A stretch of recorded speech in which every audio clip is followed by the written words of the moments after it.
चलो चलो जल्दी चलो, प्रमोद सत्संग का समय हो गया। सब लोग सामने आके बैठा करो ताकि वचन तुम्हारी समझ में आ जाए। यही वचन आपको बचने बचाने का काम करेंगे। पिछले युग के कोई वचन, पिछले युग का कोई नाम, वो कलयुग के जीवों की मदद नहीं करेगा, क्योंकि ये नियम है। हर युग का नाम अलग, हर युग में जीवों की उम्र अलग, हर युग में मन की ताकत अलग, इंद्रियों में संयम त्याग वैराग अलग, उनका खान पान अलग, उनकी संग सोबत अलग, उनके कर्म अलग। ये कलयुग है। और सतयुग त्रेता द्वापर के नाम तुम्हारे काम नहीं आएंगे। उस युग की साधना तुम्हारे काम नहीं आएगी, क्यों? तुम्हारे बस की नहीं है, वो तुम कर ही नहीं सकते, क्योंकि उतनी तुम्हारी उम्र नहीं है, और मन में उतनी ताकत नहीं है, और इंद्रियों में संयम त्याग वैराग नहीं है, उतना अच्छा तुम्हारा खान पान भी नहीं है, तुम्हारी संग सोबत भी अच्छी नहीं और कर्म भी अच्छे नहीं। या पिछले युग की कोई साथ आपको पूजा पाठ करते हुए कितना समय निकल गया। 3 युग आपने गुजार दिए, पूजा पाठ, तीर्थ व्रत, दान, हवन, जप, यज्ञ, गंगा स्नान, ये सब कुछ आपने किया, लेकिन कोई लाभ नहीं मिला। कोई बीमारी कम नहीं, कोई परेशानी कम नहीं, कोई लड़ाई झगड़े कम नहीं, कोई दैवी प्रकोप कम नहीं, कोई दुर्घटनाएं कम नहीं, कोई अकाल मौतें कम नहीं, कोई हिंसा मारकाट कम नहीं, और कोई महंगाई और गरीबी बेरोजगारी भी कम नहीं। तो सब बढ़ते चले जा रहे। फिर तुम्हारी पूजा करने का मतलब क्या निकला? अरे पूजा लाभ के लिए की जाती है, कुछ लाभ मिले, कुछ परेशानी दूर हो, कुछ बीमारी कम हो, कुछ लड़ाई झगड़े कम हो, इसके लिए पूजा पाठ की जाती है। तो तुमने पूजा पाठ की, सब बढ़ गया। कब तो कुछ नहीं हुआ और बढ़ता चला जाए। इसलिए कलयुग में जब संत पधारे, उन्होंने शरीर इंद्रियों की पूजा को निषेध कर दिया। कहा इस पूजा का कोई लाभ नहीं मिला है, लिहाजा कलयुग में तो और नहीं मिलेगा, क्योंकि कलयुग का जीव गंदा है, कमजोर है, भोगी विलासी है। कोई मन बुद्धि चित्त में निर्मलता पवित्रता नहीं, कोई चरित्रता नहीं, कोई विनम्रता नहीं, ये तो कुछ है ही नहीं। लिहाजा तुमको वो लाभ मिला। इसलिए कलयुग में जब संत पधारे तो कलयुग के जीवों के लिए उन्होंने साधना रखी, पूजा पाठ बताया। जरा उसको सुन लीजिए तो आपकी शंका चली जाए। वो तुम्हारे घर में लिखा पढ़ी रखी है, रामचरितमानस का उत्तरकांड। अगर उत्तरकांड को पढ़ लो, तुम्हारे सारे प्रश्नों का उत्तर मिल जाएगा, तुम्हारे मानव जीवन की सारी समस्याओं का समाधान कर, वो सब उसमें वर्णित है, क्योंकि वो संत की रचना। तो कोई ज्ञानी विज्ञानी अक्षर ज्ञानी की नहीं, संत गोस्वामी जी महाराज, जिन्होंने कलयुग में उनको गुरु मिल गए नरिहरि दास, उन्होंने नाम की युक्ति बता दी। जब नाम की युक्ति मिल गई, उस नाम की कमाई की उन्होंने, और कमाई के करके उनको जो मिला उसको रामचरितमानस में लिख दिया। ये समझकर कि कलयुग का जीव बहुत कमजोर, हमको तो बड़ी मेहनत करके मिला, चलो इनके लिए कुछ सहूलियत कर दें, तो तब सरल कर दें। तो सरल करके उन्होंने लिखा, जो उनको मिला उसको सबके सामने बयान कर। ये बयान क्यों किया? गुरु के आदेश से। मालिक का हुक्म हो गया कि तुम्हें तो मिल गया, कलयुग के कमजोर जीवों को सबको रास्ता बता दो। ऐसा तुम ऐसी रचना करो कि सबको रास्ता बता दो। तो सर्वप्रथम गोस्वामी जी महाराज ने रामचरित नहीं लिखा, घट रामायण लिखी। यानी घट का भेद अंदर में ही राम है जो रोम रोम में रम रहा, जो भाव में रख वो भरत अंदर, जिसका मन लक्ष्य निशाने पर वो लक्ष्मण अंदर में, जो काम क्रोध लोभ मोह अहंकार जैसे शत्रुओं का हनन करते वो शत्रुघ्न अंदर ही है, और वो अहंकार रूपी रावण अंदर में। जब उन्होंने ये सब घट रामायण घट में दर्शाई बताई और जाकर के काशी में कि ब्राह्मण विद्वानों को सन्यासियों को जब ये बताने लगे तो सब इनके विरोधी उठे, क्योंकि वो अंदर की बात कह रहे हैं, अंदर में वो गए नहीं बेचारे, वो बाहर में लिखा पढ़ी के चक्कर में तो उनकी समझ में आया नहीं, उन्होंने विरोध किया। एक ऐसा ब्राह्मण है, न पूजा न पाठ न गंगा न जमुना न तीर्थ न व्रत हवन, जब कुछ नहीं मानता है तो लोगों ने मार डालने की धमकी दी। आज को जान से बात, ये धर्म का विरोधी है, जबकि सच्चाई उन्होंने खोल के रखी कि बाहर से सब अंदर। बेचारे ये बहिर्मुखी थे और उन्होंने अंतर्मुखी होकर साधना की, और बहिर्मुखी वाले अंतर्मुखी को क्या जाने। जब मार डालने की धमकी दी तो महात्मा श्राप तो देते नहीं, व्यवस्था बदल दी। ऐसी व्यवस्था बदल दी कि घट रामायण को बंद कर दिया और रामचरित मानस लिख दी। अब बाहर में तुम रात दिन चिल्लाते हो, लाउड स्पीकर लगाते, लेकिन सीताराम किसी को मिले आते? इतने लोग बैठे हो, कोई बता दे कि सीताराम मिले कि राधा कृष्ण मिले कि हनुमान जी मिले कि शंकर जी मिले या कोई देवी देवता मिले तुमको? तुम्हारा सारा ये मतलब पूजा पाठ व्यर्थ चला गया। जब तक जानकार नहीं मिलेगा और जानकारों से जानकारी नहीं मिलेगी तब तक तुम मनमुखी होकर कुछ नहीं प्राप्त कर सकते।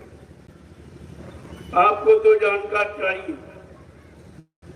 जब गोस्वामी महाराज को इन लोगों ने तंग किया, मार डालने की धमकी तरह तरह के कटु वचन बड़ा अपमान किया, उन्होंने क्या किया, व्यवस्था को बदल दिया और लिख दिया कि ऐसा मैं क्यों कर रहा हूं कि हमको ये मतलब लोगों ने विवश किया, ये पाखंडियों ने हमको लाचार कर दिया।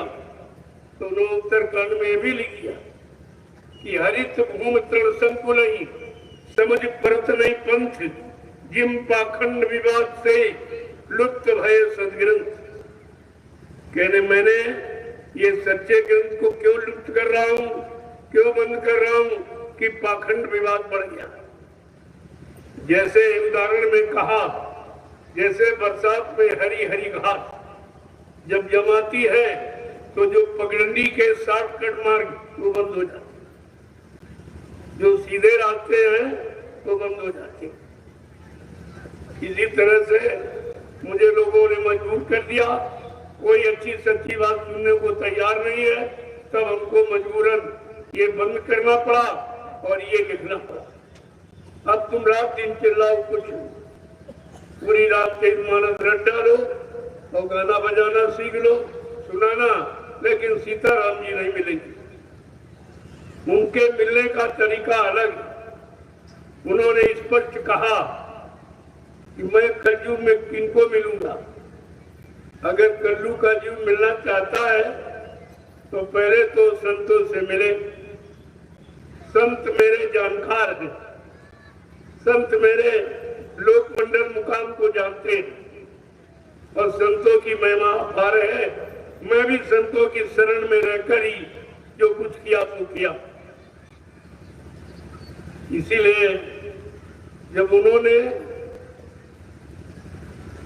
मतलब नौधा भक्ति का उपदेश किया सबरी, तो उन्होंने स्पष्ट कहा राम ने कि प्रथम भक्ति संतन कर संगा, और दूसरी रात मम कथा प्रसंगा।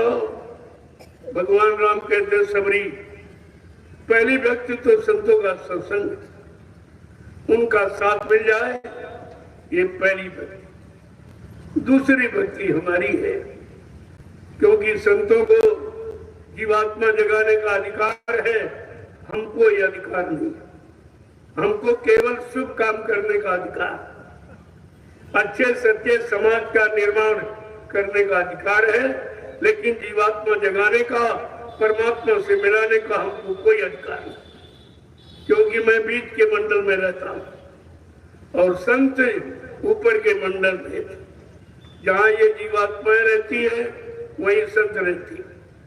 उनको पूरी जानकारी, पूरा अधिकार है सत्पुरुष के द्वारा कि तुम जब कोई काम न करे जीवात्माओं का भला कल्याण, तो तुम जाओ कलयुग में और जीवात्माओं का कल्याण करो। उनको सीधा रास्ता और सरल रास्ता बताओ, क्योंकि वो कमजोर है, कम उम्र वाले हैं, और मतलब यानी उनको सरल सीधा रास्ता बता दिया। तो गोस्वामी जी महाराज को लिखना पड़ा, ये कहीं पिछले युग की साधना में फंसकर कहीं भ्रमित न हो जाए, तो उनको ये सब लिखना पड़ा कि कलयुग में मुझे कौन पाएगा, ब्राह्मण पाएगा कि क्षत्रिय वैश्य जन, कहीं आदि जाति वाला हमको नहीं पाएगा। मंदिर बनाने वाला, गंगा नहाने वाला, पूजा करने वाले कहते ये कोई नहीं पाएगा। बड़े साफ शब्दों में लिखा है भगवान ने कि हमको कौन पाएगा, कि निर्मल मान जन से मोहि पावे, और मोहे छालछी जय कपट नहीं भावे। कितना साफ लिखा हुआ कि भगवान कहते मुझे कौन पाएगा, जिसका मन निर्मल पाक साफ पवित्र हो, न धन वाला, न बल वाला, न बुद्धि वाला, न रूप वाला, न जाति वाला। मुझे पाएगा जिसका मन निर्मल सा पाक सा पवित्र। आज तुम्हारे सबके मन गंदे, मन किसी का साफ नहीं है, इसलिए संतों ने दया की। ये कलयुग में दया दी और किसी युग में नहीं मिली थी कि तुम्हारे मनसा पाप को माफ कर दी, कि मन से कोई पाप करोगे तो तुम्हें दोष नहीं लगेगा, और मन से अगर पुण्य यानी सोचा तो तुमको उसका फल मिल जाएगा।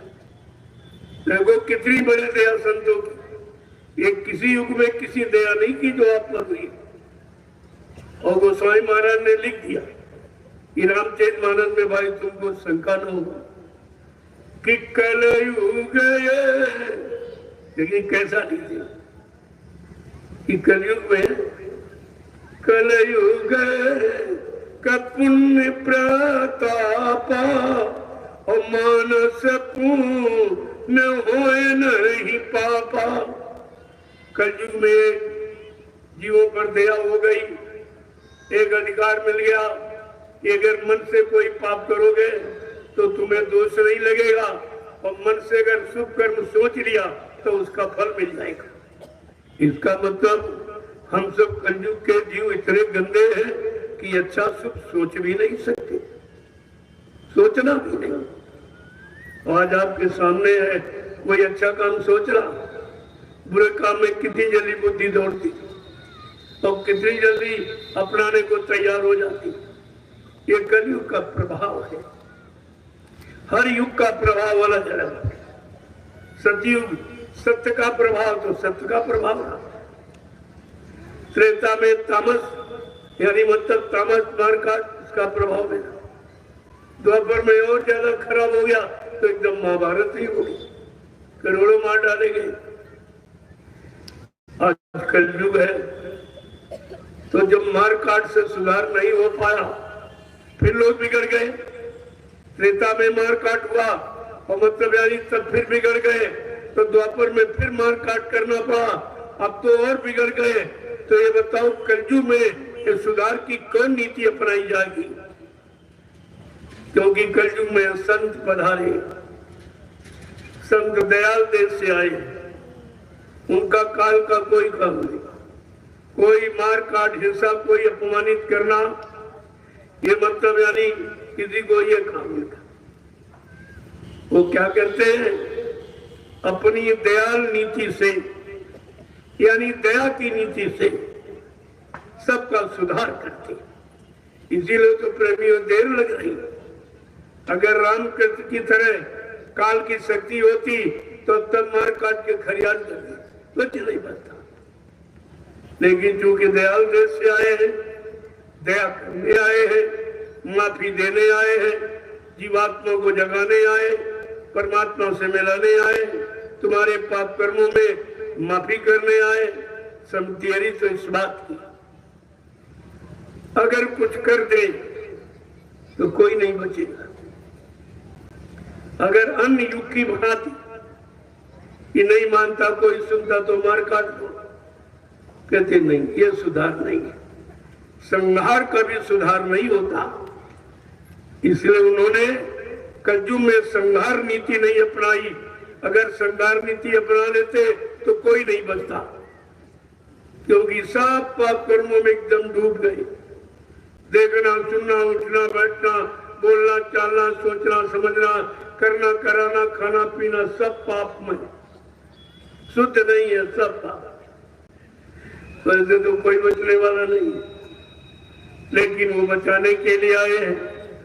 बचाने का उनका सिद्धांत है, वो तो उनका गुण है कि उनके शरीर से जो स्पर्श हो जाए वो भी बच जाएंगे। उनके शरीर का गुण है, उनके शरीर से दया की धार हमेशा बहती है। शरीर के हर अंग से दया की धार बहती है। इसलिए जो स्पर्श कर लेगा वो भी दया का अधिकारी बन जाएगा, उसको भी माफी मिल जाएगी, उसके बुरे विचार खत्म हो जाएंगे, बुरे कर्मों से दूर हो जाएगा धीरे। इसीलिए गोस्वामी जी महाराज ने साफ साफ लिखा है कि संतों की महिमा क्या है। दरस परस मुखमंजन पाना और विप्र कहे सुन वेद पुराना, कि उनके दर्शन का, उनके स्पर्श का, उनके जूठन प्रसादी का इतना बड़ा लाभ है कि जीवों के स्वभाव में परिवर्तन होता है, वो बदल देती, ऐसे बदलती। अगर ऐसे न बदले तो कलयुग नहीं बदले, क्योंकि उसके बस की बात नहीं है कि बुराई को छोड़ दे। इतना ज्यादा बुराइयों में फंस गया, पाप कर्मों में इतना ज्यादा फंस गया है कि निकलना बड़ा मुश्किल।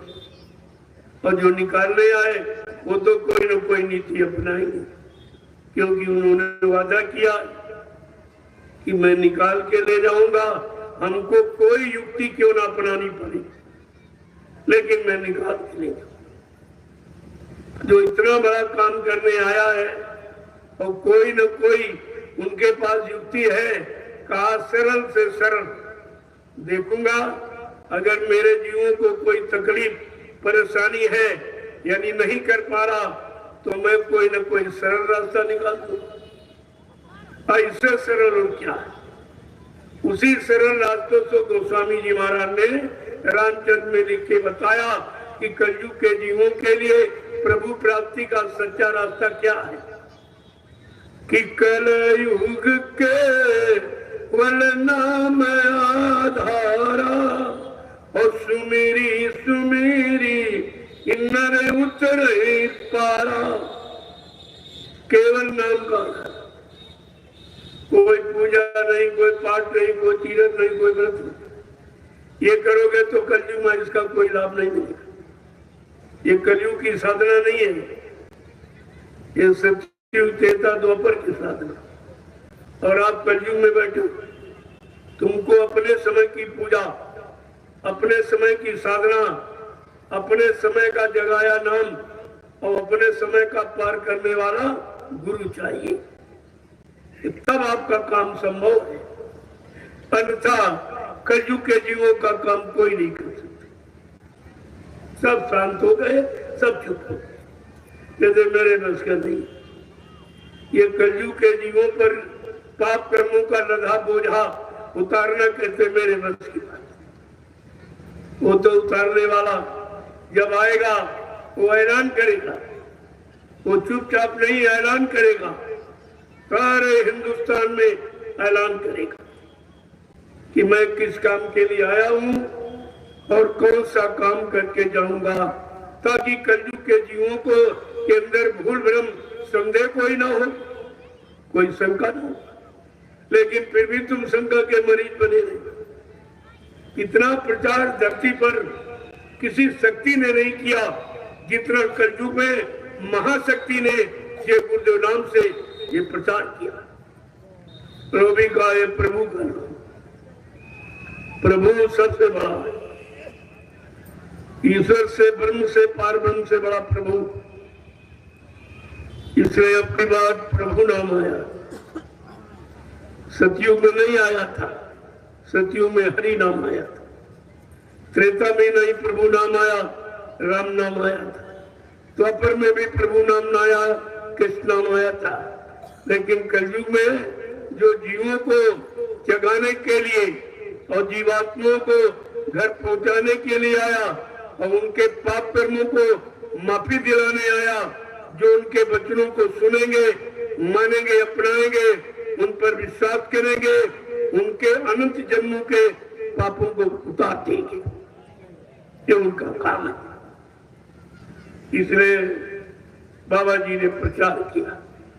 प्रचार माने जानकारी दी, सब घूम घूम कर दरवाजे दरवाजे, यानी मतलब हिंदुस्तान का कोई प्रांत, कोई जिला, तहसील, ब्लॉक, शहर, कस्बा, गली, गांव पूछा छोड़ा नहीं, जहां पर अपने आने की, जीवों के काम करने की, समय के जगह नाम की जानकारी न दी, ये सब उन्होंने। लेकिन फिर भी कलयुग के जीवों की समझ में कुछ नहीं आया, सब भूल गए।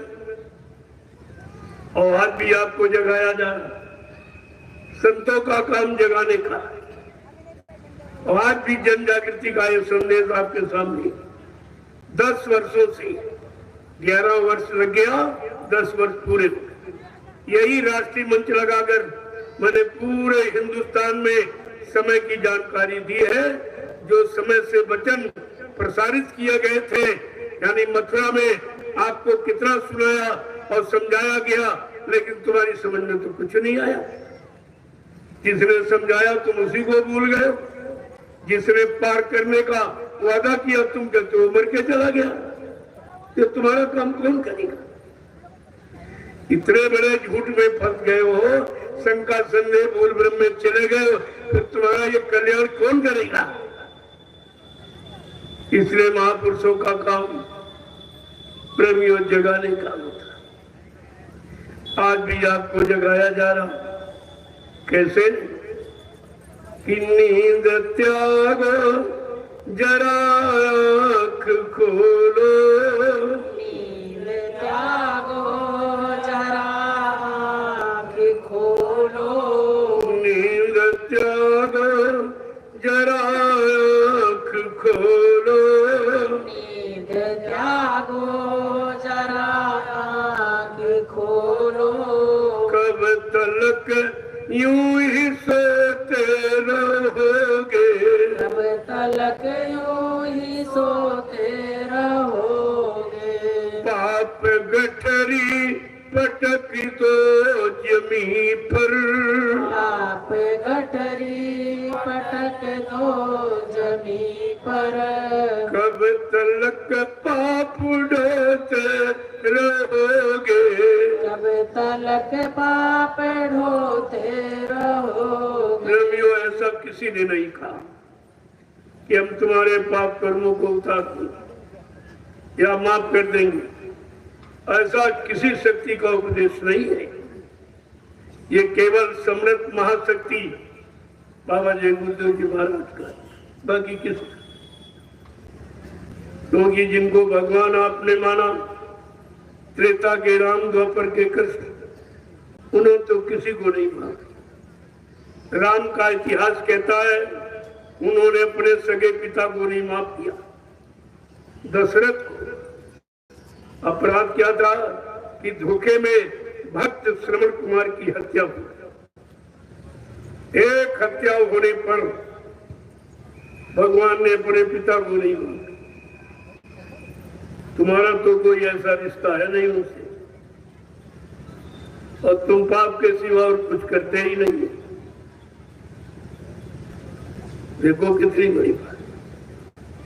बहुत लोगों ने सिफारिश की, भगवान आपके पिताजी हैं, माफ कर दीजिए, ये तो धोखे में अपराध हो गया। कहते नहीं भाई, धोखा होगा कुछ। अगर शरीर से किया है तो शरीर से किया गया कर्म में कभी माफ नहीं कर सकता, कोई हो, सबके लिए। ये मैं नहीं मान सकता। जब भगवान ने अपने पिता को नहीं माफ दिया, एक धोखे में हत्या हो गई। तुमने अपने मानव जीवन में कितने मुर्गे काटे, कितने बकरे काटे, कितनी मछली मारी, कितने अंडे फोड़े, कितने गर्भपात करके मासूम बच्चों की हत्या किए हुए बैठे हो। बोलो तुम्हें कौन सा भगवान माफ कर दे? कभी भगवान का इतिहास पढ़ा है? कौन माफ कर दे? दूसरी घटना क्या है कि कुंभकर्ण को नहीं माफ किया। कारण क्या था? वो शराब पीता था, मांस खाता था। रामचरित मानस तो प्रशंसा करती, कुंभकर्ण सब नहीं बलवंता, कुंभकर्ण के समान कोई धरती पर बलवान नहीं है। लेकिन भगवान राम ने ये विशेषता नहीं मानी, कहा उसका गंदा खान पान है, लिया जाए उसका वध कर। अब आप विचार करो कि अगर भगवान राम का कानून लगा दिया जाए आज, तो तुम समाज परिवार में रहने वाले कितने लोग बचोगे? तुम सब शराबी को हो। तुमने कुंभकर्ण के वध का परिणाम नहीं पढ़ा और नहीं समझा। तुम्हारी रामचरित मानस में सब लिखा पड़ी रहती। अगर पढ़ लेते तो इस दोष से, इस सजा से बच जाती है, लेकिन आपने पढ़ाई नहीं, कोई नहीं जानकारी देती। तीसरी घटना क्या है? बाली का वध। ये भगवान राम के जीवन की 3 घटनाएं। अगर इनको आप पढ़ लेते तो अपने जीवन में कभी आप ऐसी कोई घटना नहीं होने देते कि हमको भी सजा मिल जाए। लेकिन आपने कुछ भी नहीं माना। लेकिन भगवान राम ने ऐसे नहीं माना। कानून बना तुम्हारा, कानून बना के मानो। बगैर धारा के सजा नहीं सुनाई जाती, तो उन्होंने धारा बनाया। रामचरित मानस में गोस्वामी महाराज ने लिखा कि बाली का वध क्यों किया? सुग्रीव को मित्र बना करके फिर बाली को संहारा क्यों? एक भाई को मित्र बनाया, दूसरे का वध कर दिया। कारण क्या?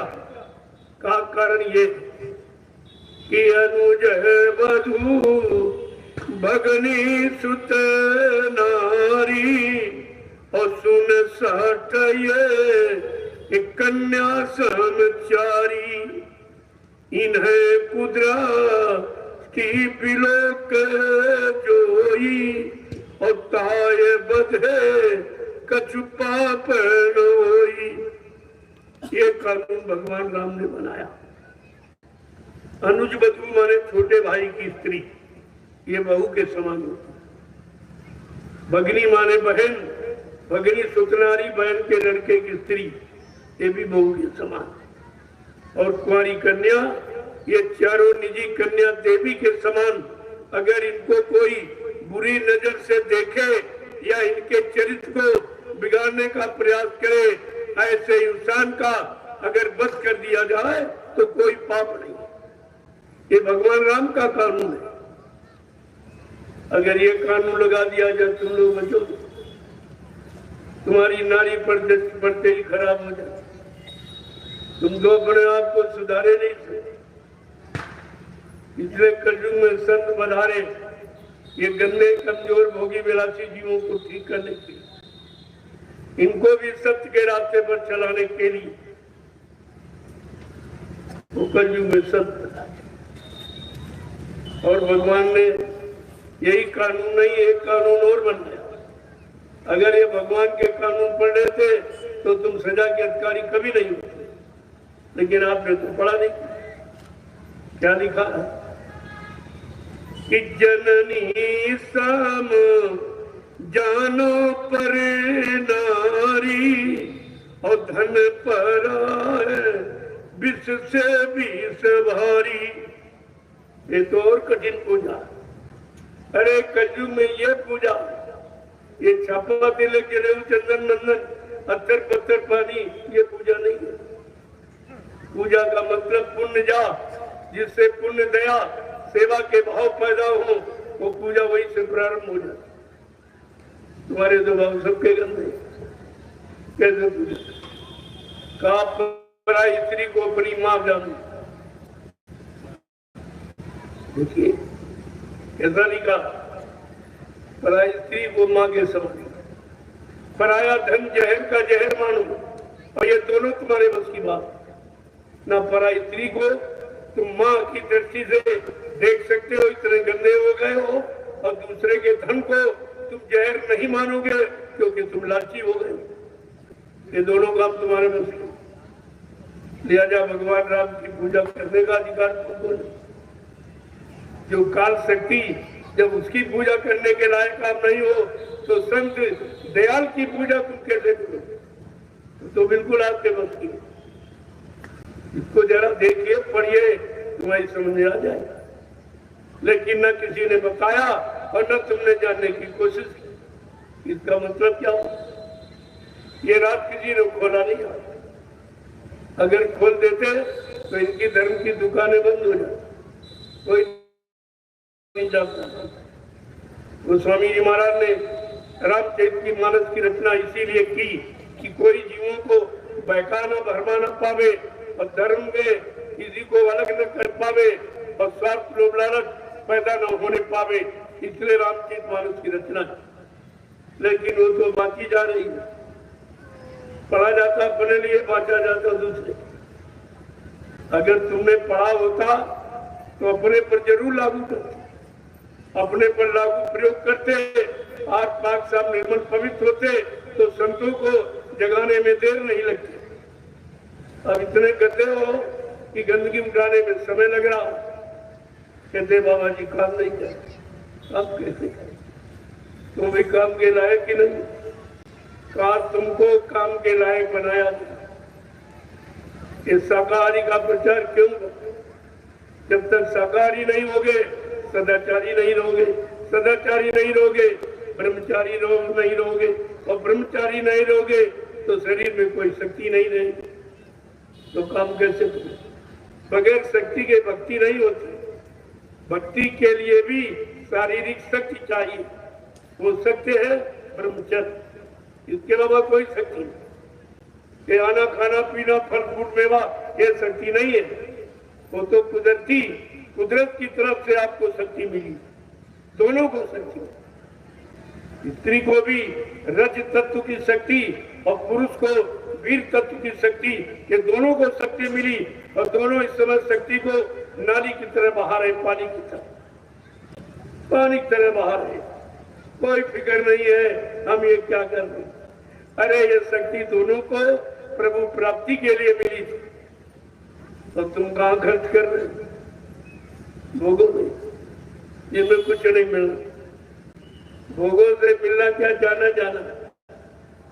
भोगों से कभी किसी को कुछ नहीं मिला, क्योंकि भोग सारी शक्ति को नष्ट करने की क्रिया, वो सारी शक्ति बर्बाद कर दी। फिर तुम्हारे पास कुछ नहीं बचेगा, ना तुम्हें कुछ समझ में आएगा, ना कुछ कर पाओगे तुम। आज जो कह रहे हो सिमरन नहीं बनता, ध्यान नहीं बनता, भजन नहीं बनता, कभी विचार किया क्यों नहीं बनता? क्या कारण है जो तुम्हारे से नहीं बनता? तो गोस्वामी जी महाराज ने सब कुछ लिख दिया और कहा जो तुमने देवी देवताओं की पूजा की, इन्होंने तुम्हारा सबसे बड़ा यानी इसी तत्व का नुकसान किया।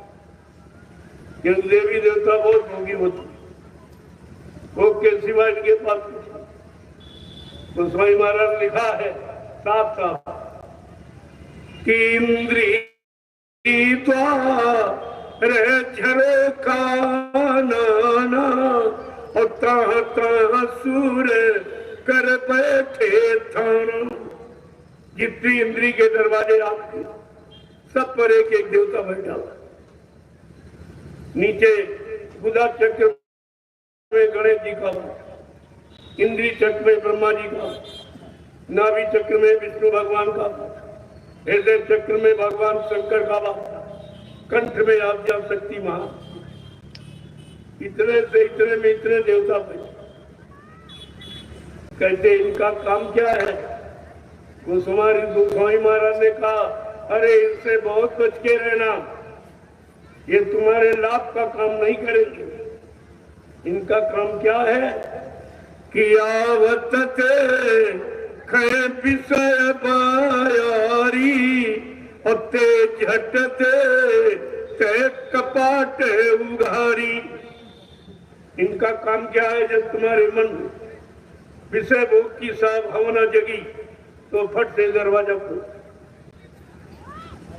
जैसे चोर चोरी करने आए, कोई दरवाजा खोल तो पीछे से सामान समेट लेता। इसी तरह तुम्हारे इंद्रिय द्वारों के दरवाजे खोलकर तुम्हारे शरीर की सारी शक्ति लुटवा दी और तुम उनकी पूजा करते। जो तुम्हारा इतना बड़ा नुकसान करे वो तुम उनकी पूजा करते। इसीलिए इनकी पूजा करने वाला भोग विलास से कभी अलग नहीं हो सकता। वो भोगी योगी कभी नहीं हो सकता। भोगी तो स्वामी महाराज को इसीलिए लिखना पड़ा। ये तो सबसे बड़ा नुकसान जीव का करते हैं। और आजकल सचिव तेजा द्वापर में इन्हीं की पूजा हुई और ऋषि मुनि योगी सब ठगेंगे। सबको काम ने लूट लिया। सिंगी ऋषि ने 60,000 वर्ष तपस्या की और काम वासना जगी और क्षण में लूट लिया। 60,000 वर्ष की पूजा 1 मिनट में खत्म। क्यों? समय का गुरु नहीं मिला, समय का जानकार नहीं मिला। अगर गुरु मिला होता तो रक्षा करता, दया के देता, संभाल करता। टूटे नहीं, गुरु का एक काम है। और इन्होंने हट से योग किया, हट से तपस्या करने चले गए। जब किसी ने आदेश नहीं दिया, जब कोई आदेश नहीं देगा और कोई काम करोगे तो मजदूरी कौन देगा? आदेश तो इनको किसी ने दिया नहीं था।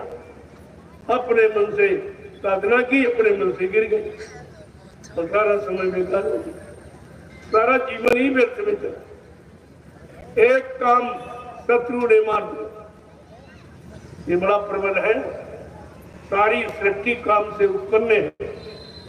इतनी बड़ी ताकत है काम में, तुम काम से कैसे जीत सकते? फिर उससे क्रोध जो जला देता। अगर काम की पूर्ति हो जाए तो मोह हो जाएगा, और पूर्ति न हो तो तुम्हें क्रोध आ जाएगा। देखिए दोनों नुकसान हो। इन्हीं काम, क्रोध, लोभ, मोह, अहंकार, इन्हीं से बचने की दवा सतगुरु के पास है। वो है नाम की कमाई। जब नाम की कमाई में लग जाओगे तो मन विकारों से हट जाएगा। काम, क्रोध, लोभ, मोह छोड़ भागे मैदान, तो मैदान छोड़ के भाग जाएंगे। अगर सतगुरु के वचनों को समझ लिया, मान लिया और उसके अनुसार जीवन को चला लिया तो ये सब दूर भाग जाएंगे। तुम्हारा कोई कुछ नहीं कर सकता। इसीलिए संतों से काम, क्रोध, लोभ, मोह बहुत डरते हैं। अहंकार वो बहुत दूर है, उनके पास नहीं कभी आ सकता। ये इनका ज्ञान उससे बहुत ऊपर है। वो तो क्षण मात्र में इनको एक किनारे कर दिया और उनके काम को इसीलिए कोई रोक नहीं सकता। रोकने वाले यही काम, क्रोध, लोभ, मोह, अहंकार होते हैं। तभी कहते ना मेरा काम कोई कर सकता और ना मुझको काम से कोई रोक सकता। ये रोकने वाले तो यही है। इसीलिए तो जब वो कबीर साहब आया इस कलयुग में, सर्वप्रथम वही आए, संत रूप में वही प्रकट हुए। ये पहला संत अवतार है। अब पहले जो आया उसको बड़ी मुसीबत का सामना करना पड़ा, क्योंकि सब काल पूजा में फंसे थे। काल की प्रधानता सबके अंदर घुस चुकी थी। दयाल को कोई जानता ही नहीं था। दयाल क्या, संत नाम किसी ने सुना नहीं। और 4 वेद 6 शास्त्र 18 पुराण 19 उपनिषद और 36 ऋचाएं जो धर्म चर्चा वर्णित, इसमें संत नाम ही नहीं, संत का नाम है इसमें नहीं। जब संत नहीं आए थे किसी जीवात्मा का तो नहीं, सब बेचारी यही फंसी पड़ी थी काल के चक्कर, कोई नहीं निकल पाया। राजा बन गए, धनी मानी बन गए, गरीब अमीर बने, पढ़े लिखे अनपढ़, स्त्री पुरुष, ये तो सब होता रहा, लेकिन कोई जीवात्मा न जगी न घर पहुंची। ये काम नहीं, तीनों युगों में ये काम है। और तीनों युग अच्छे थे, लेकिन संत नहीं आए तो रास्ता बताएगा। और तुमको बिना बुलाए मिले और बिना मांगे रास्ता दिया तो तुम भी भटक गए, तुमने भी छोड़ दिया, तुम्हारी भी समझ में कुछ नहीं आया। कहने का मतलब ये है, जब ऐसा वक्त समय घड़ी आ जाए तो समझ लो काल की कोई चाल हो जो हमको सच्चे अच्छे रास्ते पर टिकने नहीं दिया, पहचान नहीं उनकी करने दी, उनको अपना मानने नहीं दिया, तभी तो ये सब हुआ। तो विचार करना, इसलिए आज भी आपको जगाया जाए, काल की नगरी से निकलो, अपने घर, ये तुम्हारा देश नहीं है, अन्ना यहाँ तुम्हारा कुछ है। वो प्रमाण आपको दिया जा रहा, जब माँ के गर्भ से बच्चा पैदा हो, ये आने का रास्ता एक ही, और जब पैदा हुआ तो नंगा अकेला पैदा हुआ, कोई सामान आप लेके नहीं आए थे, कोई रिश्ता नाता लेके नहीं आए थे।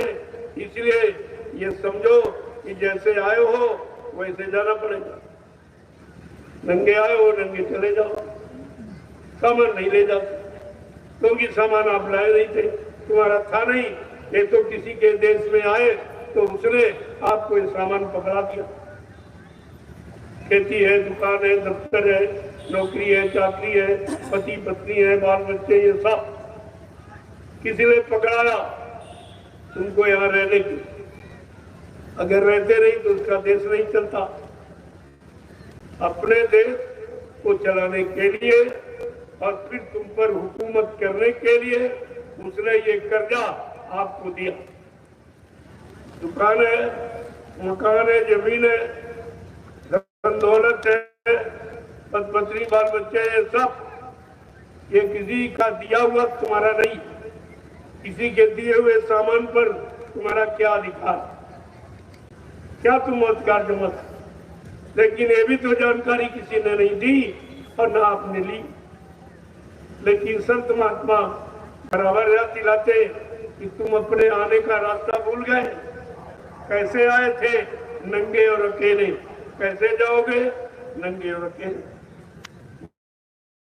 हमारे परिवार से, गांव मोहल्ले से कितने लोग जा रहे हैं?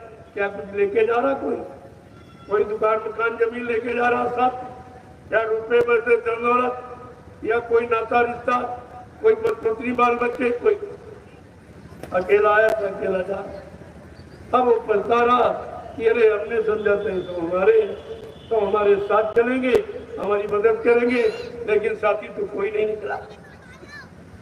इसलिए संत महापुरुषों ने समझाने के लिए आपको ये सब उदाहरण दिए, तरह तरह के किस्से, दृष्टांत, उदाहरण आपको समझाए कि किसी तरह से अपनी स्थिति को जीव समझ ले कि मैं कैसे आया था और कैसे जाऊंगा। इतना भी लोगों को नहीं मालूम कि हम कैसे आए कैसे जाएंगे, फिर आपको मालूम ही क्या? जब अपना आना जाना और रहना कुछ नहीं मालूम, फिर आपको मालूम क्या? यही तो असली मानो ज्ञान है कि हम मानव शरीर लेके कैसे आए थे, कैसी स्थिति में आए थे, और यहाँ कैसे रहते और कैसे रहेंगे, और इसके बाद शरीर छोड़कर फिर हम कैसे जाएंगे। ये मानव का सच्चा ज्ञान है, और ये ज्ञान आपको कोई नहीं कराता। तो काल माया के देश का ज्ञान तो कराएंगे, और काल माया का सामान पाने के लिए नौकरी है, व्यापार है, दुकान है, खेती है, ये वो सब कराएंगे। लेकिन यहाँ से जाने का सामान नहीं बताएंगे। ये कोई नहीं बता सकता। तुम जाओगे तो क्या लेके जाओ? देखने में तो खाली जा रहे हो, लेकिन लेके गए लोग कौन? जिन्होंने सदगुरु की शरण ली और उनसे नाम का रास्ता ले लिया और वो शुभ करनी करके चले गए। अपने अच्छे कर्म, अपना अच्छा खान पान, अपनी अच्छी संग सोबत ये लेके गए, बाकी तो जब यही छूट गया। अब वो तुम्हारे बस का नहीं है। अभी तुम शाकाहारी नहीं बन पाए तो फिर सदाचारी कैसे बनोगे? और सदाचारी नहीं बनोगे तो ब्रह्मचारी कैसे बनोगे? और ब्रह्मचारी नहीं बनोगे तो शरीर की शक्ति को कैसे इकट्ठा करोगे? वही शक्ति भक्ति करेगी। शक्ति ही भक्ति करती और शक्ति भक्ति करेगी। वही भक्ति तुम्हारी मुक्ति का कारण बन जाएगी। शक्ति, भक्ति और मुक्ति, ये तीनों बातें आपको समझनी पड़ेगी। लेकिन कहां आपकी समझ में आती? जब कबीर साहब समझाने आए शुरू सबसे पहले, तो उनको तो बहुत विरोध। जब आज विरोध है, इतने मानी 550 वर्ष निकल गए, 700, तब अभी विरोध हो रहा, तो पहले तो बहुत हुआ होगा। लेकिन संतों को सब झेलना पड़ता। तरह तरह के वचन लोग बोलते हो, गाली गलौज भी करते होंगे, क्योंकि ये गंदे जीव और खरी क्या सकते? अरे भाई, जीव देगा वही जो उसके पास होगा। उनके पास तो गंदगी थी और क्या थी। जो कबीर साहब को बड़ा अपमान सहना पड़ा। आपको तो भी कुछ भी नहीं। और ये कहा कि अपमानित वचनों को संत के सिवा कोई बर्दाश्त नहीं करे। घाम ओस धरती सहे और सहे बनाए, और कटुक वचन साधु सहे और सहे न जाए। साधु संत महात्माओं के सिवा कड़वे वचन कोई बर्दाश्त नहीं। ये उन्हीं के बस की बात। इसलिए कबीर साहब आए, बड़ा संघर्ष झेलना पड़ा, क्योंकि उस समय काल की पूजा करने वाले, तो उन्होंने नाम के द्वारा, नाम जीवात्माओं का आधार है, ये ऋषि मुनि जानते नहीं। उन्होंने नाम का आधार बनाकर ये जीवात्माओं को जगाने लगे। तो काल कह रहे थे, ये क्या कर रहे हैं आप? मैंने इस पुरुष की अखंड तपस्या की, और जब वो खुश हो गए तो हमको ये जीवात्माओं का भंडार मैंने मांग लिया। उन्होंने कहा, यो मत, जो मांगना चाहो मांग लो। कहा, मैंने ये जीवात्मा सुरतों का भंडार मांग लिया। अपने बच्चा में इनको फांस ली। जब सुरतों का भंडार दे दिया, अब सुरतों की फिक्र नहीं को करनी कि तुमने दिया क्यों। जब जानते थे ये काल नगरी है और काल कुछ भी ये अगर मांग लेगा, तब तुम क्या करोगे?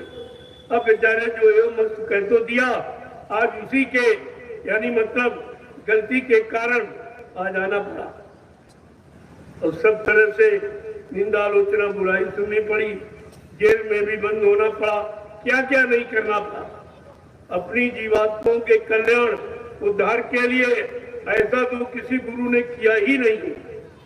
और तब भी आप भूल गए, जिसने अपने जीवों की सुख शांति के लिए इनको कोई किसी तरह का कष्ट दुख तकलीफ ना हो, हमारा आपका सबका दुख ले करके और सीधे गठरी बांध के सिर में रख के जेल में चले गए। 21 महीना बेड़ी अफसर। ये किसी गुरु ने किया या कोई गुरु ऐसा कर सकता? अपने भक्तों के लिए, शिष्यों के, ये सब किया और आप सबको मालूम। तो फिर भी तुम नहीं समझ पाए कि हमारा गुरु कितना दयालु है। हम सब गंदे कमजोर जीवों पर दया करने के लिए अपना सब कुछ लुटा दिया, जेल में चले गए। जब जेल में गए तो उन पर दबाव डाला गया कि अपने शिष्यों भक्तों से हमारा प्रचार करा दीजिए। ये उस समय की प्रधानमंत्री उसने, जो मुसम्मा थी उसने ये कहा। तो क्योंकि जेल में क्यों बंद किया? बाबा जी सत्य का प्रचार। संतों का काम है कि सत्य वचनों को कहना, कोई माने न माने। जब उन्होंने सत्य वचन कहने शुरू किए और देश का भविष्य बताने लगे और कहा तुम्हारा भी शासन का पल्ला पलट जाएगा, ये शासन का तख्ता तुम्हारा भी पलट जाएगा। इस पर वो नाराज हो गए। ये महात्मा हमारे देश में रह रहा, हमारे शासन में हमारे खिलाफ बोला। इसी पर नाराजगी में बाबा जी को उसने जेल में बंद और दबाव डाला कि अपने भक्तों शिष्यों से हमारा प्रचार करा, हम आपको एक हेलीकॉप्टर दूंगी, 100,000 रुपया, तरह तरह का लालच, जो स्वार्थ और लोभ लालच से बिल्कुल अलग थलग था, उस पर लालच का क्या प्रभाव है? बाबा जी ने कहा होश में है तो किससे बात कर रही? जैसे ऐसा कहा कौन नाराज हो? उतरे बाबा जी को बेड़ी अस्करी पर। कारण उसका कुछ है, क्योंकि बाद में पूछा गया कि भाई बेड़ी अस्करी क्यों कराई? इन लोगों ने कहा ऐसा कुछ नहीं किया, माने ही नहीं, ऐसा कुछ नहीं किया क्योंकि बाबा जी का कोई अपराध था नहीं। बेड़ी अस्करी तो अपराधी को पहनाई जाती, जो किया। और बाद में मतलब यानी बाबा जी ने कह दिया कि देखो जो हमसे टकराएगा वो चूर चूर हो जाएगा। जैसा ये कहा वो एकदम मुसलमान प्रधानमंत्री और नाराज हुआ। उसने क्या किया? बाबा जी को एक कटघरे में बंद किया और कटघरा उत्तर प्रदेश की जिला जेल हेलीकॉप्टर के द्वारा, कभी जिले की जेल में, कभी जिले की जेल, ये बरेली में भी आपके बगल में। जब उसने देख लिया कि 6 महीने पूरे हो गए, अब तो बाबा मर गए होंगे, क्योंकि कहा इनको रोटी पानी नहीं, हवा प्रकाश नहीं है, बाबा मर जाएंगे। ना जाने का इतना बड़ा प्रयास। अब उसे क्या मालूम ये कौन है, ये कौन सी महाशक्ति है जो युग परिवर्तन के लिए आए हैं, सारी सृष्टि को यानी बदलने के लिए आए, उनका कोई क्या कर सकता? लेकिन उसने अपनी दुनियावी बुद्धि से ये सब कुछ 6 महीने के बाद जब वो कटघरा दिल्ली के तिहाड़ जेल में खोला गया, प्रेमियों, एक भव्य प्रकाश निकला और बाबा जी साधनालीन, कपड़े एकदम प्रेस किए। ये देखकर चमत्कार वहां के कर्मचारी अधिकारी जेल वाले घबरा गए। उन्होंने मुसलमान प्रधानमंत्री के पास सूचना भेजी कि बाबा जी मरे नहीं, बल्कि ऐसा चमत्कार। ये सुनकर वो मुसलमान प्रधानमंत्री घबरा गए। वो अपने गुरु देवराव बाबा के पास गए, चलेगी महाराज ये जयगुरुदेव नाम के महात्मा कौन है क्या? देवराव बाबा ने कहा बच्ची उनको मत छेड़ना, वो युग पुरुष है, युग सृष्टा है, अगर वो आंख बंद कर ले तो प्रलय हो सकता। मुसम्मत कह रही हमने तो उनको अकारण जेल में बंद किया, बेड़ी हथकड़ी पहराई, मार डालने के लिए 6 महीने कटघरे में बंद किया। कहा बच्ची जा माफी मांग ले, वो दयालु है, माफ कर दो, वो दया करने आए हैं, वो क्षमा कर दी। अब वो गुनहगार मुसलमान प्रधानमंत्री मथुरा आश्रम माफी मांगने गई 1979 में। कहने लगी हमारे पास को माफ, हम आपको समझ नहीं पाए, पहचान नहीं पाए, हमको माफ कर दीजिए। तो संतों के यहाँ ये नियम है, आए शरण तजो नहीं ताही, जो शरण में आ जाए कितने गुनहगार हो उसे माफ कर दिया जाता। बाबा जी ने माफ भी कर दिया और आशीर्वाद भी दे दिया कि दोबारा हम प्रधानमंत्री फिर बने। इस पर तमाम प्रेमियों ने बाबा जी को छोड़ दिया। कहा हमने पुलिस की गाली खाई, लाठी खाई, और इन्होंने आशीर्वाद दे दिया। और हमें आपको क्या मालूम कि महात्मा किस नीति रीति से क्या काम करेंगे। वो तो परिवर्तन की उनकी योजना है जिसे मानव इंसान मानवीय बुद्धि से समझ ही नहीं सकता। तो हजारों लोग इस समय बाबा जी को छोड़ के थे। कहा भी था बच्चा, पहले बजेगी हथौड़ी, फिर बजेगा हथौड़ा, फिर बजेगा घन, तो सबकी बुद्धि सन हो जाएगी। अब इस रहस्यमयी गूढ़ वचन को कौन समझ पाए। तो हथौड़ी थी इमरजेंसी, हथौड़ी, और ये हथौड़ा था जो अब की बार बजा। अब ये घन बजेगा तो सबकी बुद्धि सन। ये क्या हो, ये क्या हो गया? अभी तो सब होना ही होना है, लेकिन अगर अभी कर दिया जाए तो तुम भी नहीं बचोगे। तुम्हारा कोई गुरुदेव नगर अलग थोड़ी बसा। तुम सम्मिलित गांव में रहते हो, अगर कुछ कर दिया जाए तो तुम भी नहीं बचे। तुम्हें बचाना है और उनको सबक सिखाना। देरी तो इस बात, वहां कोई देरी नहीं। कहा था परिवर्तन का सारा मसाला बच्चा मैंने बना के तैयार किया, और जिस दिन तुमको इसके काबिल देखूंगा तो तुम्हें सौंप दूंगा। अब काबिलियत कैसी जानी जाए, उसका एक ही तरीका है, परीक्षा। बगैर परीक्षा के तो योग्यता नहीं बताई जा सकती, तो कोई नहीं बता सकता, न पढ़ने वाला बच्चा न पढ़ाने वाला मास्टर। कोई योग्यता नहीं ऐसे बता। कोई योग्यता बताएगी परीक्षा, यानी दूसरे की इच्छा पर निर्भर। तो अब जब ये परीक्षा हुई फिर देखा जाए भाई कि सतयुग का सेहरा किसके चेहरे पर बांध दिया जाए, कौन इस काबिल है। तो एक छोटी सी परीक्षा में सब गुरु को छोड़कर ही बात है। अब बताइए सतयुग का सेहरा किसके सिर पे बांधा है? अब तो आपको ऐसा विचार करना चाहिए। कहते सतयुग नहीं आ रहा, सतयुग, अरे सतयुग का सेहरा किसके सिर पर बांध दिया जाए जब कोई गुरु के पास टिका ही नहीं। सब आते, कोई इधर बग गया, कोई इधर बग गया, कोई इधर। गुरु के पास नहीं, चेलों के पास। और वो चेले जिन्होंने स्वार्थ लोभ लालच के लिए गुरु को भी नहीं बख्शा। जब गुरु को नहीं बख्शा, क्या तुमको ये बख्श देगी? अरे तुम्हें विचार करना चाहिए। जिसने गुरु को नहीं छोड़ा, क्या तुम्हें छोड़ देगा? इतना झूठा प्रचार किसी का कभी नहीं हुआ जितना इस समृद्ध महाशक्ति का। वो तो शक्तियां थी जो आई थी त्रेता द्वापर में, ये तो महाशक्ति जो युग परिवर्तन के लिए आई। कैसे आप समझोगे? तुम्हारे अंदर कोई समझ की युक्ति आई नहीं।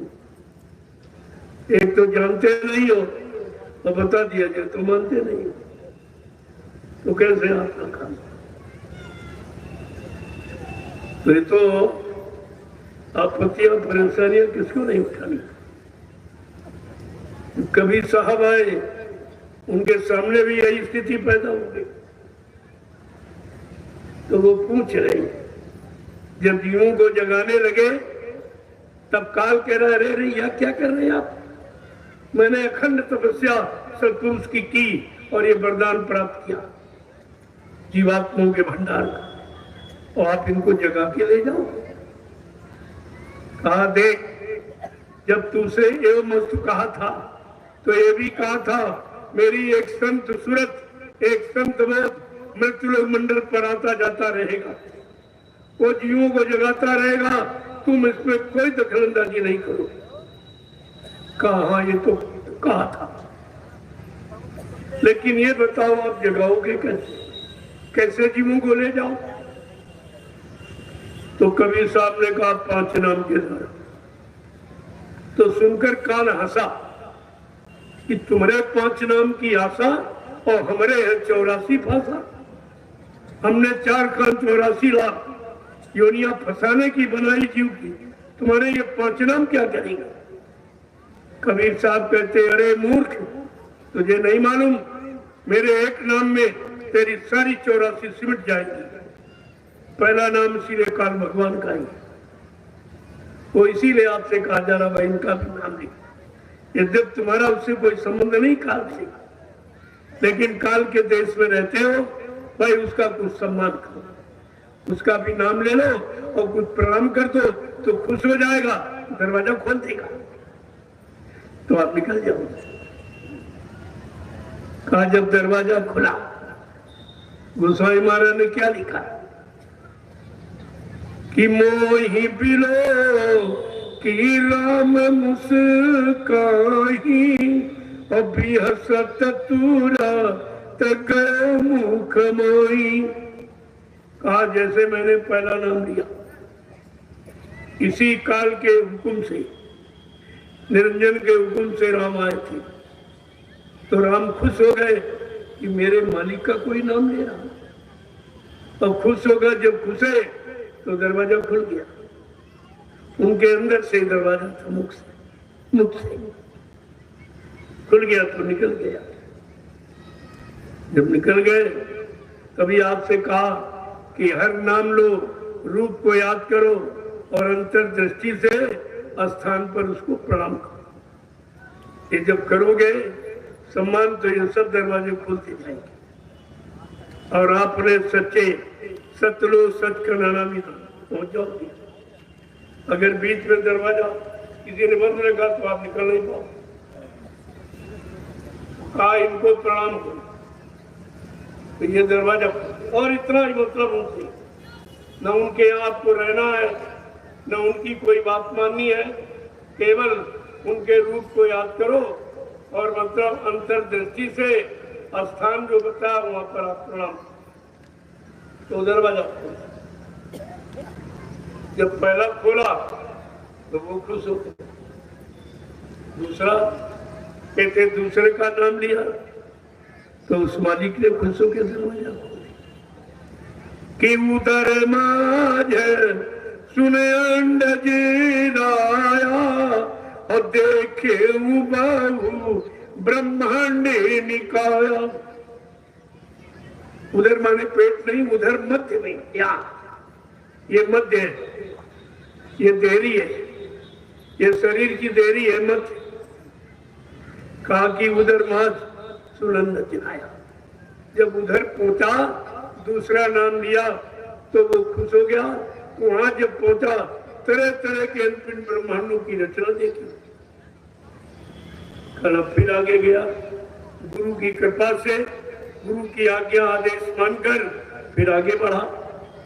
तो कहा क्या उधर, कहा कि अति विचित्र तालोक आने का और रचना आदि कह से का।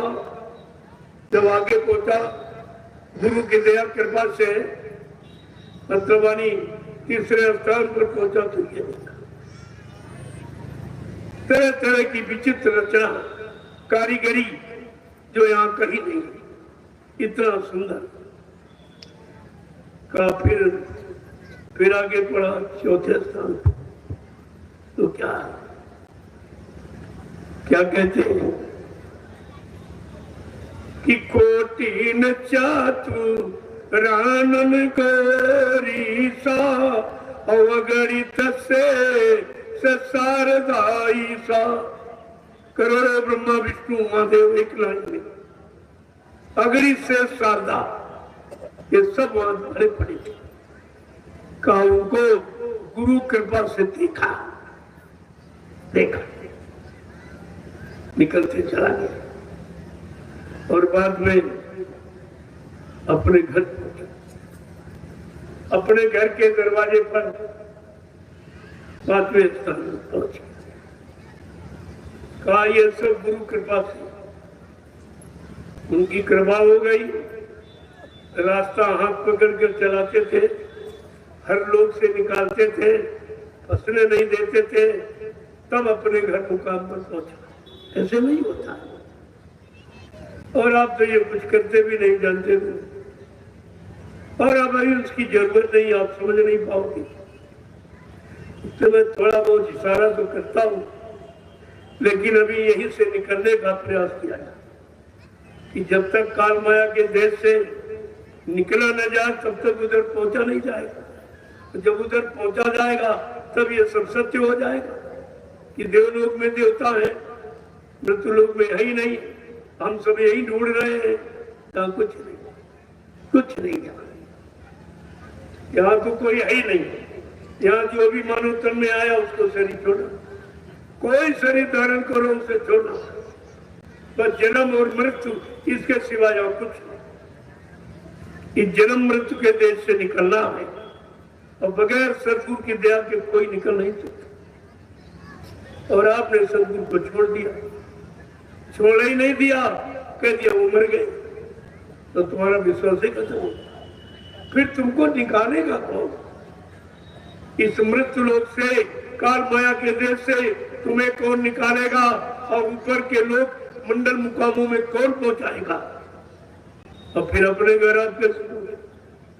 वो तो सबसे ऊपर है और ये सबसे नीचे। जब सबसे नीचे से ही नहीं निकल पाओ तो ऊपर कैसे पहुंचो? ये महापुरुषों का तो कबीर साहब और काल भगवान की बड़ी लड़ाई, बड़ा झगड़ा, क्योंकि हर को अपना राज सकुशल रखना है, अपने राज को बरकरार रखने के लिए बड़ा प्रयास हर कोई करता है। लेकिन वो कबीर साहब बराबर पूछ रहा है कि भाई और ये बताओ, मैंने 2 लोहिया जाल बनाए, लोहे के बराबर मजबूत 2 जाल मैंने बनाए, उनको तो तुम्हारा साधक भी नहीं काट पाएगा। कबीर साहब ने फुसला के पूछ लिया, अरे भाई वो कौन से जाल? कहा एक दौलत का, एक औरत का, इसे कोई इनकार ही नहीं करेगा। कबीर साहब चुप हो गए। ये नहीं आगे बताया कि अभी तो 4 पड़े हैं, अभी तो एक की बात मैंने बताई, तुम्हारी 84 सिमट जाएगी, अभी तो 4। तो कहने का मतलब है फिर काल से पूछने लगे, कहा ये बताओ तुमने धोखे का या जाल क्यों बनाया? कहा कौन सा जाल? कबीर साहब पूछ रहे कि निरंजन स्वामी कैसो तेरो तरवार। हे निरंजन काल भगवान, तूने कैसा ये धोखे का दरबार लगाया? क्या कि बेचावोड़े खासा मखमल गल मुतियन की मान, पति पिता को खादी नहीं सूखे ग्रास आहार। निरंजन स्वामी कैसो तेरो दरबार। करे रे भाई, जो बेचारी जो वेश्यावृत्ति करती है, अपने पति को छोड़कर अन्य पतियों से संपर्क करती है, और उनको तो लोग गले में मोतियों का हार पहनाते, रेशम की साड़ी पहनाते। ये पतिव्रता मुश्किल से अपना तन ढकने के लिए मोटा खादी का कपड़ा और सूखी रोटी मुश्किल से खाती। ये कैसा तेरा धोखे का दरबार? आगे और पूछ रहे कि क्या कि पाखंडिन की जग में पूजा संत को कहे लवार। पाखंडिन की जग में पूजा संत को कहे लवार। विज्ञानी को परम ब्रह्म कहे ज्ञानी मूढ़ गमार। निरंजन स्वामी कैसा तेरो दरबार। कबीर साहब कहते ये बताए तेरा कैसा दरबार है जो पाखंड करते, जो बनावट सजावट शरीर के ऊपर छापा तिलक जनेऊ चंदन बंधन, उन पाखंडियों की पूजा हो रही जो संत जीवात्मा को सत्यलोक पहुंचाने का रास्ता बताते हैं, मतलब यानी, और उनको लोग कहते मरने दो, उनको गंवार कहते, कुछ नहीं जानते। लबार माने झूठा, काए झूठे झूठे, और जो पाखंड करते वो सत्य, उनकी पूजा हो रही, उनकी पूजा हो रही। कलयुग में उन्हीं की। आगे कबीर साहब क्या कहते, ये बताओ कि साच कहे जग मारन धावे, झूठ न कोई तवार। साच कहे जग मारन धावे, झूठ न कोई तवार। कहे कबीर फकीर पुकारी, ये उल्टा जग व्यवहार। निरंजन स्वामी कैसो तेरे दरबार। क्या कह रहे, कहा जो सच्ची बात बता रहा, सच्चा रास्ता जो जीवात्माओं को सत्यलोक पहुंचाने वाला, उनको लोग मानने दौड़ते, उनको कहते मर के चलेंगे, और झूठे का प्रचार करते जो कुछ नहीं जानते, कुछ नहीं जानते। उनको उत्तराधिकारी बता रहे, वसीयतनामा बता रहे, उनको गुरु बता रहे, और सच्चे को कहते मर के चले। ये झूठ बोलने वाले का कितना बड़ा विश्वास, और सब बेचारे उसी में पड़े। कबीर साहब कहे कबीर फकीर पुकारी। कबीर साहब कहते फकीरों ने पुकार लगा के, गुहार लगा के सबको सत्य का ज्ञान कराया, सच्चाई को बताया, लेकिन ये बेचारे कोई नहीं समझ पाए। क्यों? उल्टा जग व्यवहार, यहाँ व्यवहार ही उलट किया, न प्यार रहा न व्यवहार रहा, व्यापार नहीं, व्यापार। इस तरह ये कलयुग आया, और कबीर साहब ने कलयुग की पूरी करतूत बताई। अब तो हमें आपको समझ लेना चाहिए, ये काल हमारा बैरी, ये हमारा दुश्मन है, जो अपने देश से निकलने नहीं देना चाहता, तरह तरह की अटकलें बाधाएं दिक्कतें पैदा कर रहा। लेकिन हम आप सत्संग वचनों को सुनकर फिर भी नहीं समझ पा रहे, न जाग पा रहे, न चेत पा रहे, मतलब के सब बस के रहे। गुरु ने तुम्हें जगाने के लिए सारा प्रयास किया, आज भी किया जाता, तो कह के क्या कि नींद त्यागो जरा आँख खोलो, नींद त्यागो जरा आँख खोलो। कब तलक यूं ही सोते रहोगे, कब तलक यूं ही सोते रहोगे। पाप गठरी पटक दो जमी पर, पाप गठरी पटक दो जमी पर। कब तलक पाप ढोते रहोगे, कब तलक पाप ढोते रहोगे। रूप प्रभु का गुरु ने बनाया, रूप प्रभु का गुरु ने बनाया। और जिसको बिरला कोई जान पाया, जिसको बिरला कोई जान पाया। ये है सत्य का ज्ञान ले लो, ये है सत्य का ज्ञान ले लो। वरना हरदम ही रोते रहोगे, वरना हरदम ही रोते रहोगे। नींद त्यागो जरा आँख खोलो, नींद त्यागो जरा आँख खोलो। कब तलक यूं अब तलक यूं ही सोते रहोगे। ऐसा ऐलान किसी ने नहीं, ये ऐलान किसी ने धरती मंडल पर नहीं किया जो बाबा जी गुरुदेव जी महाराज कहा उतार दे अनंत जन्मों के पापों का गट्ठर जो सिर पे बांध के रखा, इसको उतार दे, आ गया उतारने वाला। ऐसा ऐलान किसी ने नहीं किया कि उतार दे गट्ठर कि पाप गठरी पटक तो जमी पर, पाप गठरी पटक तो जमी पर, कब तलक पाप ढोते रहोगे, अब तलक पाप ढोते रहोगे। नींद त्यागो जरा आँख खोलो, नींद त्यागो जरा आँख खोलो, कब तलक यूं ही सोते रहोगे, अब तलक यूं ही सोते रहोगे।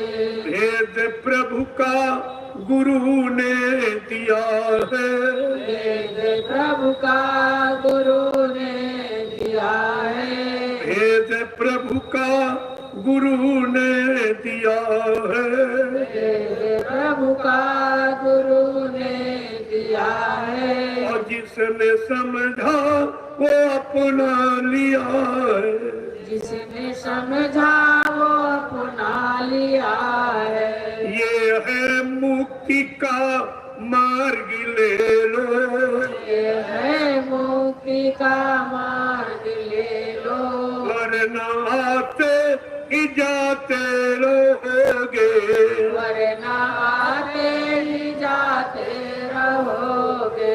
सत्ययुग का गुरु ने पीटा ढिंढोरा, सतयुग का गुरु ने पीटा ढिंढोरा, कलयुग जाने का कीना इशारा, कलयुग जाने का कीना इशारा।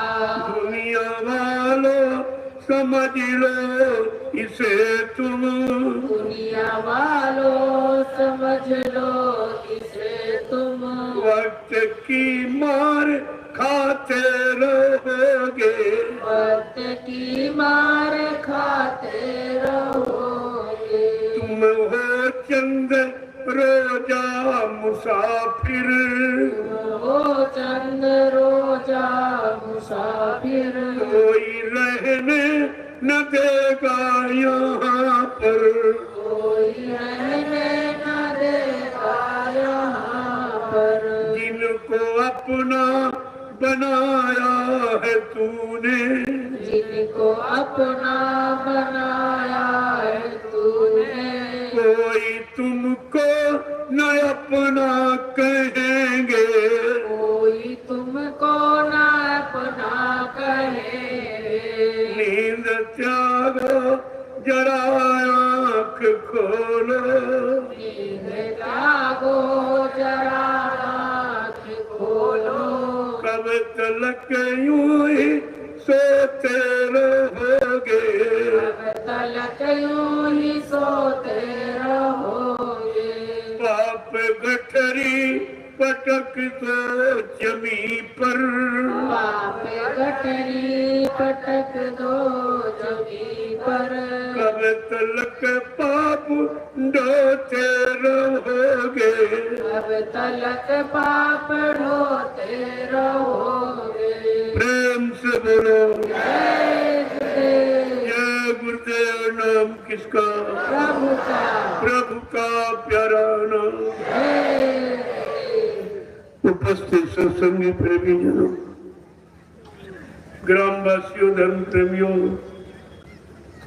ये समय बार बार मिलेगा, न मानव जीवन बार बार मिलेगा, न संतों का दर्शन बार बार मिलेगा, न उनके सत्संग वचन सुनने को मिलेगा, न उनसे नामदान की युक्ति, परमात्मा पाने की युक्ति नामदान भी नहीं। ये सब चीजें अनोखी है। जो आज कलयुग के जीवों के लिए संत महापुरुषों ने तैयार करके रखे। आप ले लो तो समय से आपका काम हो। वो देने आए हैं लेकिन तुम लेने के लायक नहीं होते, तुम लेने के लिए तैयार नहीं हो। तुम तो उनको छोड़ के भाग गए हो और लिया भी नहीं, कहते मर के चले गए, इसका मतलब कभी नहीं मिलेगा। ये कह के आपने अपना कितना बड़ा नुकसान किया। अरे गुरु कभी मरता है?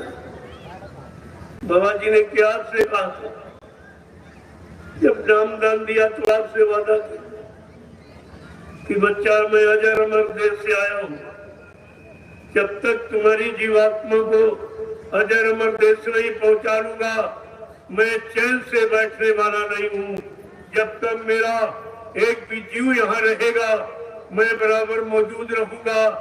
जब मेरे जगह सारे जीव चले जाएंगे मैं पीछे से जाऊंगा। फिर आप ये भूल कैसे? अपने हित लाभ की बात आप धर्मशास्त्र कह रहे हित हित पशु जाना मानो तम गुण ज्ञान निधाना। हित हित पक्षी भी जानता, तुम मनुष्य होकर अपना हित नहीं समझ पाए। कौन मेरा हित करेगा, कौन तुमसे अपना हित करेगा, कौन तुमको लाभ देगा, कौन तुमसे अपना लाभ लेगा, यही बात आपकी आज तक नहीं समझ में आई। तो फिर तो आप जानोगे। यह सब जानकारी आपको रखनी चाहिए। प्रेमियों, मानव जीवन प्रभु प्राप्ति के लिए मिला है, यानी भगवान का भजन। पूजा से भगवान नहीं मिलता।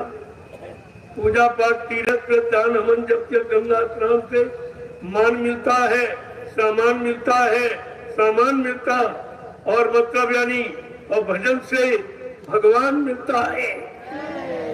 ये भगवान मिलने वाला वो सामान सम्मान मिले। और तुम्हें ये भी किसी ने नहीं बताया कि भगवान मिलता कैसे। गोस्वामी जी महाराज ने कहा कलयुग में आपको कुछ नहीं करना। क्या करना है कि ऐसे बिन हरि भजन खगेसा और मिट्टी है न जीवन कलेसा। कहते मानो जीवन में आने वाले जितने भी कष्ट मुसीबत है वो भगवान के भजन से चले जाते, पूजा पाठ से नहीं, भगवान के भजन से। इसीलिए महापुरुषों ने समझा के कहा, क्या कहा कि मन तुम भजन नहीं यदि करियो, मन तुम भजन नहीं यदि करियो, मन तुम भजन नहीं यदि करियो, मन तुम भजन नहीं यदि करियो, भव सागर में डूब डूब के मरी हो, भव सागर में डूब डूब के मरी हो, मन तुम भजन नहीं यदि करियो, मन तुम भजन नहीं तो सागर में डूब डूब के मरियो, मन तुम भजन नहीं यदि करियो, मन तुम भजन नहीं यदि करियो, बहु दुख भोगी मनुष्य तन पायो, बहु दुख भोगी मनुष्य तन पायो, बहु दुख भोगी मनुष्य तन पायो, बहु दुख भोगी मनुष्य तन पायो,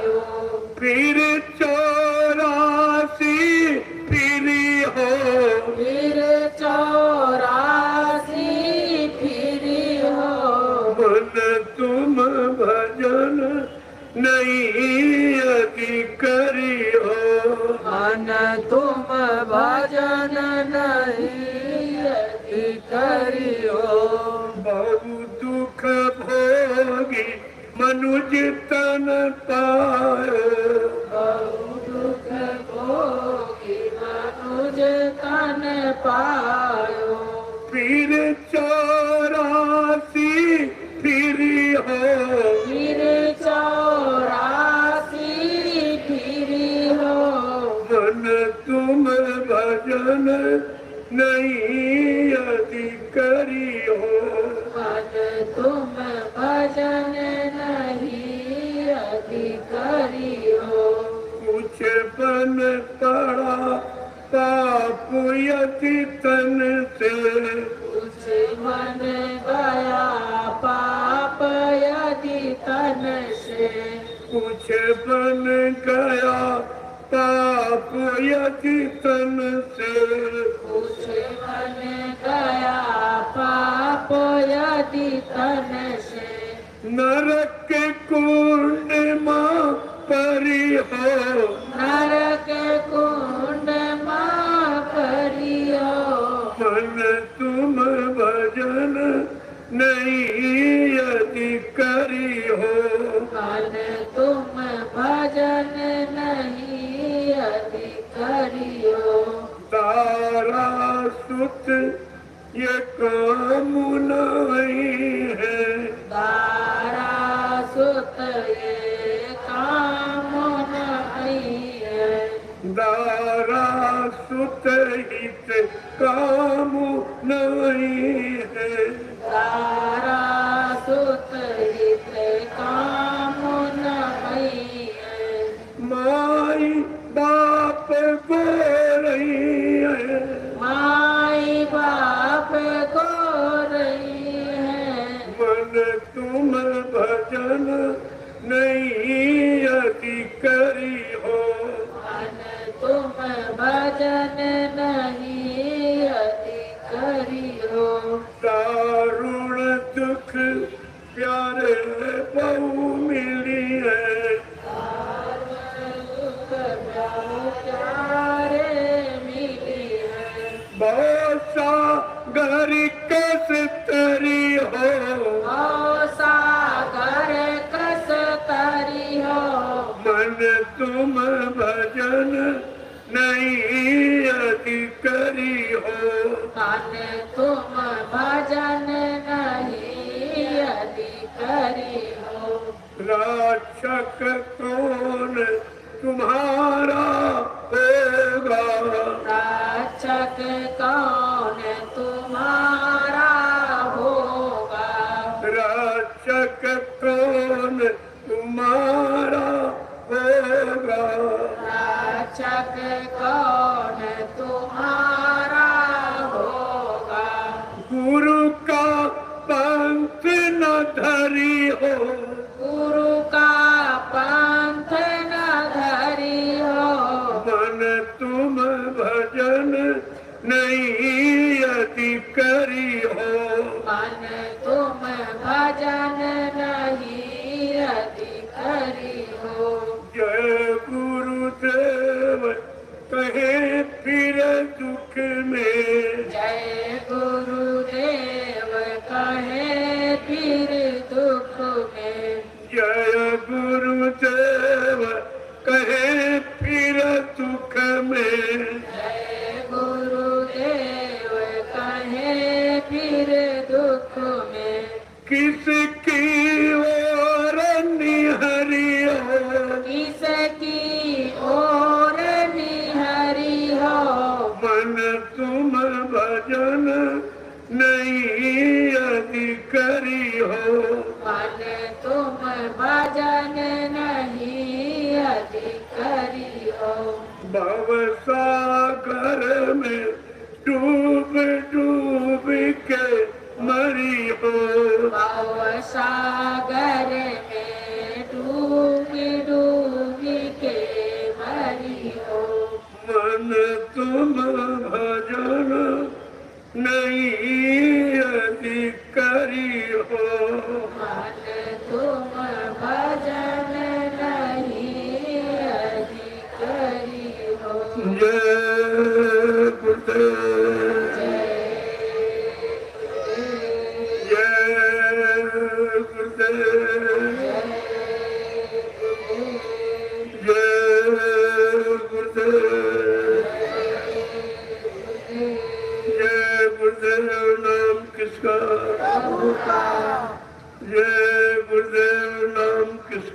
प्रभु का जय गुरुदेव नाम किसका प्रभु का प्यारा नाम। अब आप लोग खड़े हो जाओ, खड़े हो जाओ प्रेमियों। काफी समय से आप लोगों अब इतना सुनाऊंगा जितना समझ, ये नहीं आगे पाठ पीछे से पाठ सुनाया जैसे बोलते चले जाओ। क्यों जो मथुरा में आपको सुनाया गया सब भूल गया। तब ये समय खराब नहीं किया, उतनी जानकारी दी जाएगी जितनी आप संभाल के रख सकते या जिसकी इस समय जरूरत है।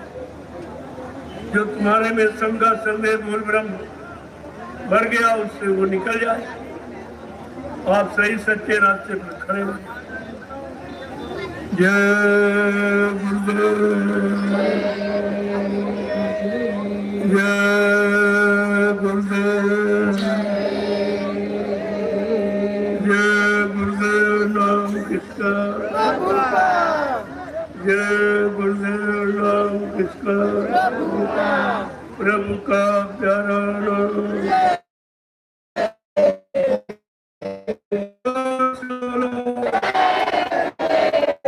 मिल बोलो,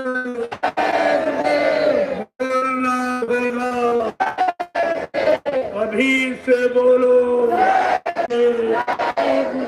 सुख शांति देंगे सबके प्रेम से बोलो। अब ये काम इंसानों के चाहे राजनीति हो चाहे धर्म, ये दोनों तुम्हारे से दूर भागती चली जा रही। अब तो परिवर्तन का वक्त हुई है, अब बचाए बचिए ना बाबा जय गुरुदेव।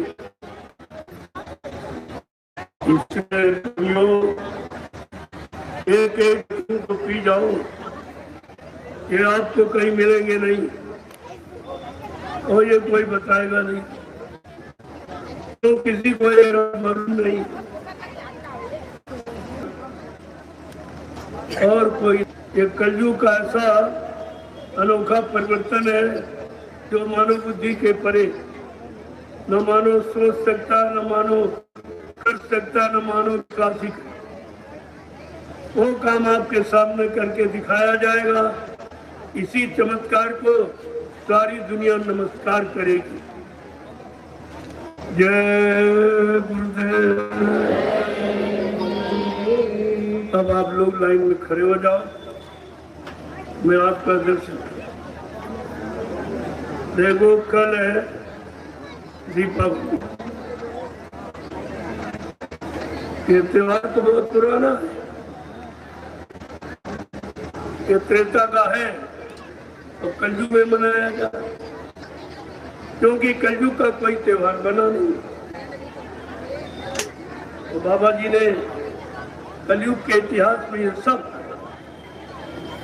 त्योहार आएंगे, सब व्यवस्था आएगी, क्योंकि कलयुग का इतिहास बना नहीं। तो तुमने आंख से देखा नहीं, जिनकी महिमा तुमने कान से सुनी।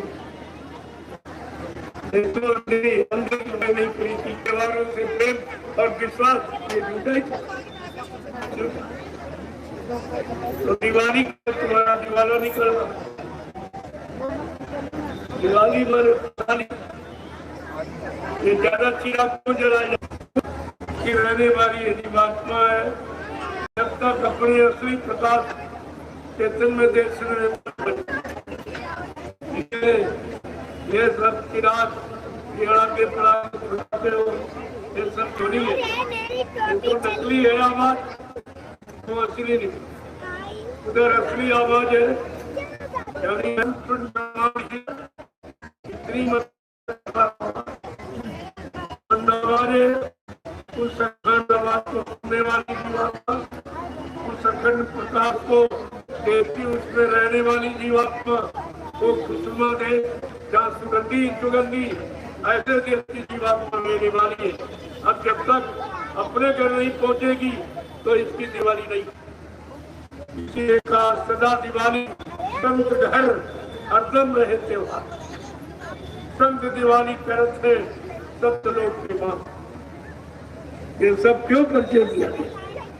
जय गुरुदेव। कल दीपावली का महान पावन पर्व, तो आपको संदेश मिलेगा, क्योंकि आप मनाओगे तो सब। वैसे ही तुम्हारी दिवाली तो असली है। जिस दिन जीवात्मा को मुक्ति मिल जाए, काल माया के देश से मुक्त हो जाए, इसलिए जिस महातिथि निर्धारित की है 23 मार्च मुक्ति दिवस, आज तक विश्व में मुक्ति दिवस का शब्द किसी ने उच्चारण ही नहीं, लेकिन बाबा जी ने अपने सत्य का परिचय देने के लिए मुक्ति दिवस निर्धारित किया। अभी तुम्हारी जीवात्मा के मुक्ति का दिन आया नहीं और तुमने बाबा जी के जाने की शुरुआत की। ये तुम्हारी कितनी बड़ी अज्ञानता है कि अपने आप सबको प्रणाम करूंगा। जो 88,000 ऋषियों की तपोभूमि से आपकी बीमारी, कष्टों की तकलीफों को दूर करने की जो दवा, ये औषधि जड़ी बूटी महाप्रसाद मदनी चाहिए कि असलियत कहाँ है चाहिए। अरे जिंदा काम करता मुर्दा नहीं, एक तरह से नहीं, तरह तरह लाभ आपके सामने, तो फिर भी आप न समझ पाओ तो इसका मतलब कि आप काल के जीव हैं। गुरुदेव आप लोग लाइन से में खड़े हो जाओ। बढ़ती ही बड़ी शालीनता के साथ मर्यादा अनुशासन में रहकर ये महाप्रसाद ले लो, जो हिंदुस्तान में कोई नहीं। कभी प्रसाद किसी ने बांटा ही नहीं, ये मैंने शुरुआत की है प्रसाद की, बाकी किसी हिंदुस्तान में प्रसाद बांटा ही नहीं। ये बात तो आपको पकड़ लेनी चाहिए, क्योंकि तुम्हारे हित कल्याण का यह शारीरिक लाभ, पारिवारिक लाभ देने वाला ये महाप्रसाद किसी ने आपको दिया नहीं, क्योंकि प्रसाद बनाना सब बस की बात नहीं। इसका मतलब देश को न मानेगा